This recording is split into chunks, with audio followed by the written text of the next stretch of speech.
ladies and gentlemen. My presentation is going to focus on the TSF Pillar 3 project, which is on strengthening the capacity of transition states for effective management and mitigation of debt distress risks. This project covers 22 African countries, and it was approved by the board of the bank on April 13, 2023. It has a budget of about 2 million UA, and another 781,000 UA is expected from the Fund for Africa Private Sector Assistance, FAPA. And it's going to be implemented over 3 years, from April 2023 to March 2026. And one unique feature of this project is that it's bank implemented. This means that we did not hire a consultant or firm outside to manage this project. We are handling it internally because we have the capacity to do that, but most importantly, because we want to save costs. Because the budget is small, and we thought that if we manage it internally, we can have better value for money.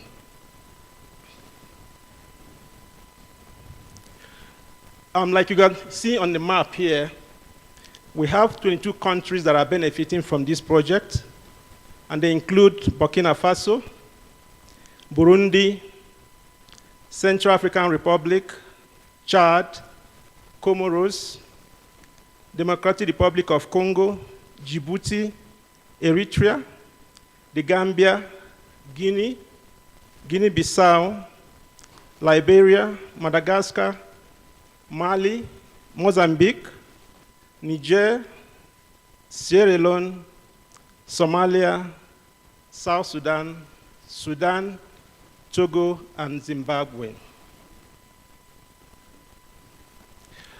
The overall goal of this project is to enhance the capacity of transition states to manage their debts more effectively and transparently to improve macroeconomic stability, which can support economic growth and prosperity.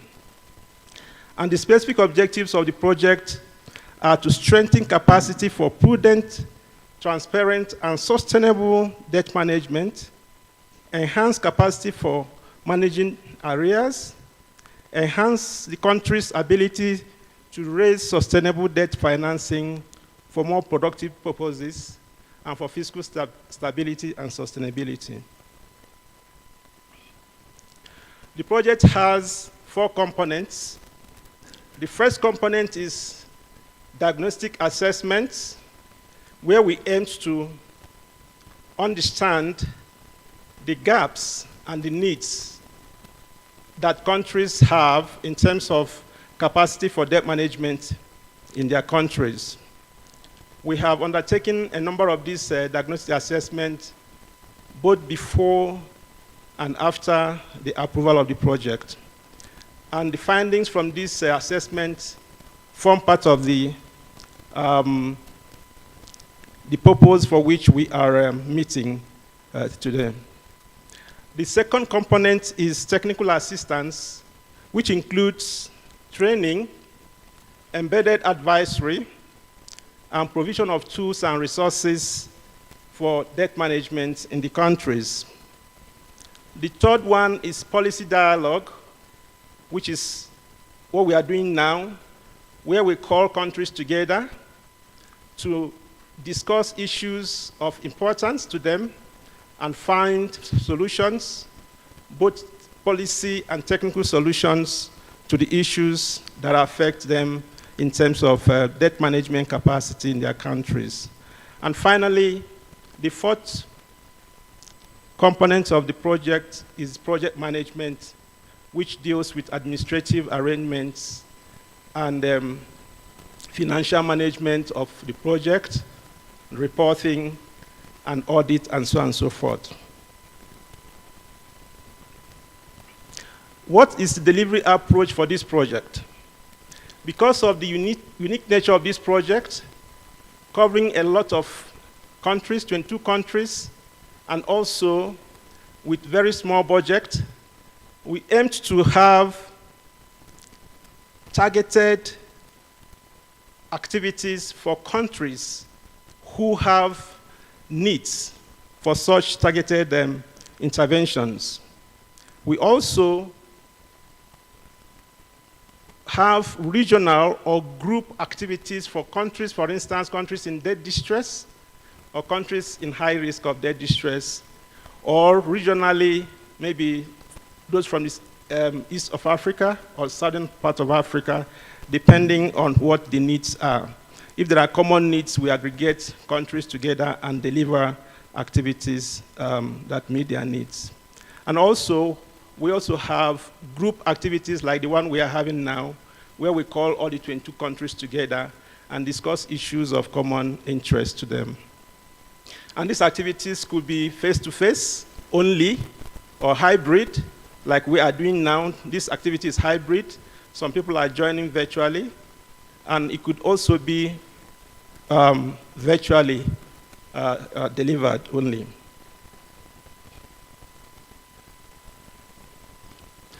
What are the expected outputs from this project? First, we want to identify and prioritize public debt management capacity development needs for transition states in debt distress, at high risk of debt distress, and at moderate risk of debt distress. That is what the diagnostic assessments that we did help us to identify.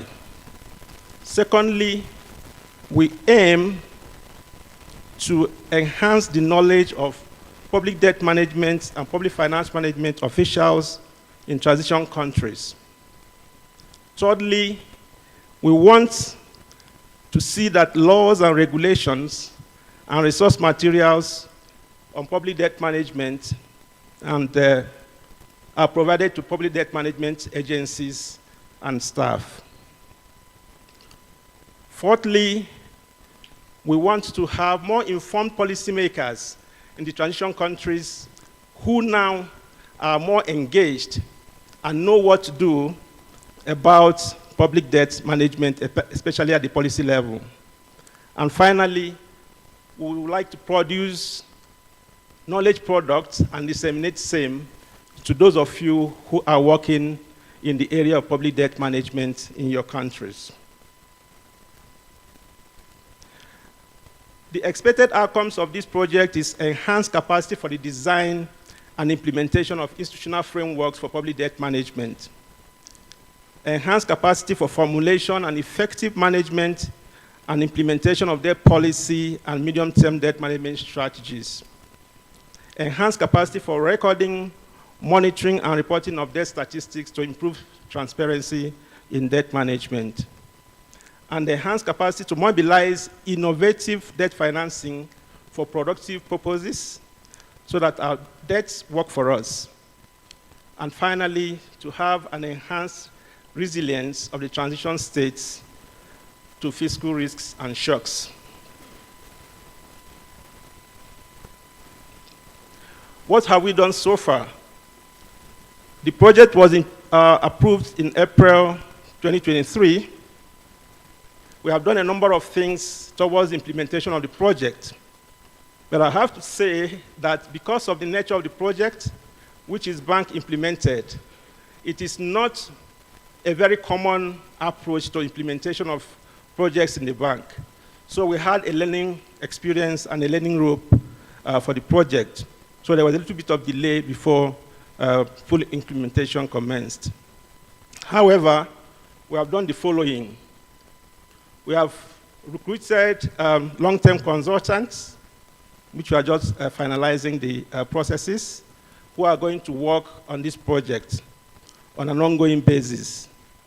We've also held in-country dialogue and those diagnostic missions, which I have already talked about. We have this activity we are holding today and tomorrow, which is the PFMA Spotlight on Public Debt Management in Transition States. We also have had the Africa Debt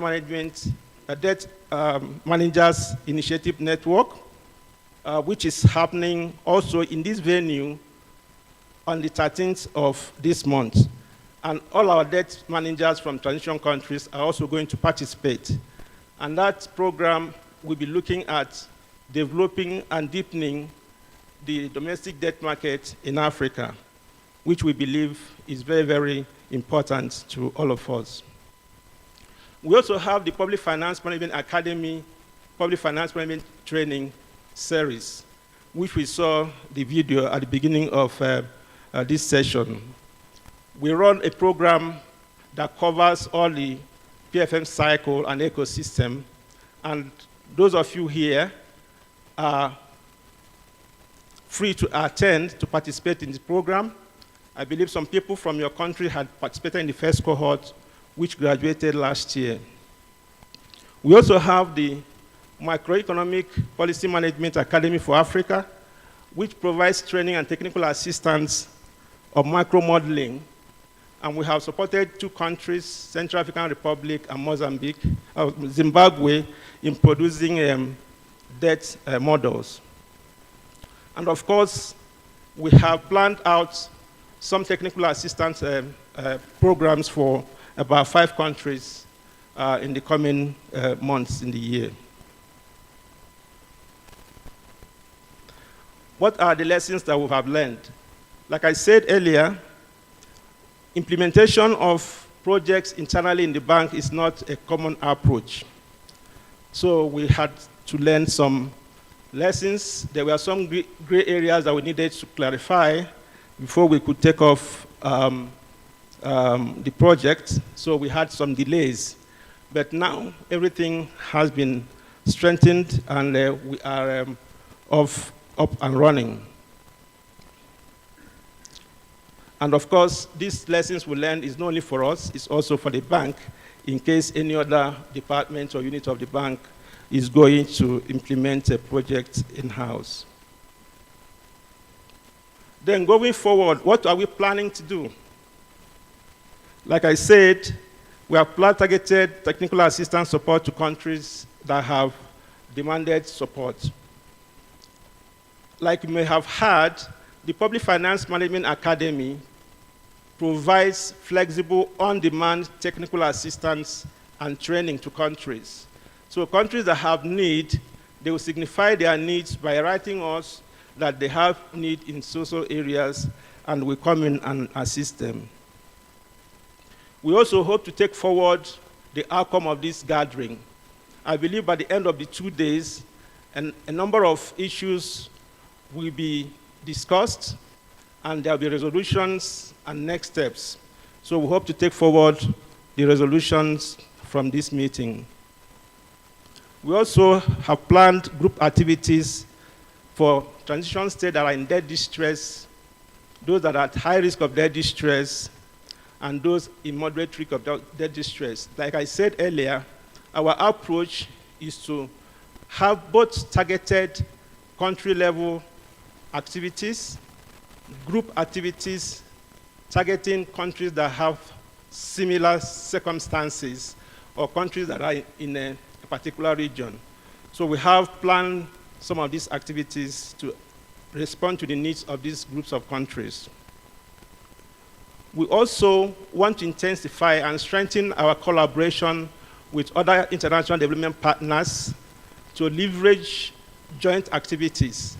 Also want to strengthen our collaboration with other bank departments and units that are working in transition countries to make sure that we synergize our activities and deliver more value for money, both for the bank and for the countries. The African Development Institute is putting together massive, open, online courses on public financial management, which will include debt management, as well as microeconomic management, These courses will be available from next year, and it will afford you the opportunity to learn at your own pace, online, at any time, from anywhere. So this is a resource that we are going to make available to you too when it is ready. In conclusion, despite the limited budget for the project, we are ensuring that we provide impactful and catalytic interventions to improve debt management in the beneficiary countries. We are much aware that the budget for the program is small. While we are looking for additional resources from other sources, like I said, we are expecting some money from FAPA. We want to make sure that every penny that we have is utilized properly. And also, I want to reiterate that the management and staff of the African Development Institute, and of course, the African Development Bank, are committed to the improvement of governance, public finance management, debt management capacity in the transition countries. And we are always available to support you to succeed. Thank you very much.